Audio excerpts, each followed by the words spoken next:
Hello, this video is about how to install a printer on your computer if you don't already have it. So all you need to do is open up File Explorer.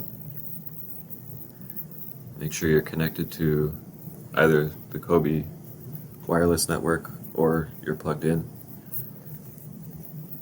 In this bar here, type 2 backslashes and then Kobe print 01.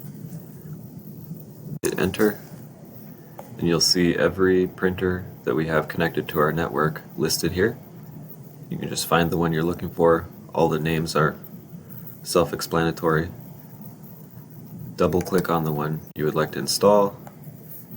It'll just take a little while to do that.